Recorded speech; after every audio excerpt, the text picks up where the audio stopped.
It was late one night, maybe midnight or later, and I had just gotten off work in my apartment building. It's a pretty tall office tower. I live on the 37th floor. I take the elevator all the time.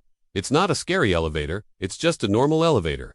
But that night, something strange happened. I got in the elevator and I rode alone to my floor. I pressed the button for the 37th floor and then the elevator started skipping. I don't know if you've ever been in an elevator when it does that, but it's kind of scary because you can never really tell what's going to happen. The display above the floor buttons showed that we were going up, but instead of going to the 38th floor, we went all the way up to the top floor, which is the 42nd floor. When the doors opened, I stepped out into a hallway.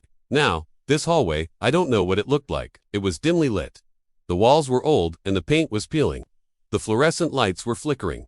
There were no signs or exit numbers. It was completely silent. I stood there for a moment, unsure of what to do. The doors stayed open longer than usual. They never do that, and the hallway seemed to stretch on forever. It felt like it went on for about 100 feet before it turned off, and I could hear faint footsteps echoing down the hall, but there was no one there. As I walked down the hallway, I noticed a door at the end was slightly ajar, with a faint light coming from underneath it. As I approached the door, the elevator doors behind me suddenly slammed shut. I turned around, and as I did, I heard a raspy voice whisper, "You shouldn't be here." I don't know what happened after that. I turned and ran back the way I came, mashing the elevator button the whole time. It seemed like an eternity, but finally the elevator doors opened and I jumped inside. I pressed every button, but the display was glitching. It wasn't showing any of the floor numbers. Then suddenly, the display reset and showed that we were on the 37th floor. I got off and went to my apartment.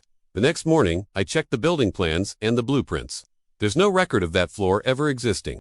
Like I said, it's a 42-story building and the top floor is the 42nd floor.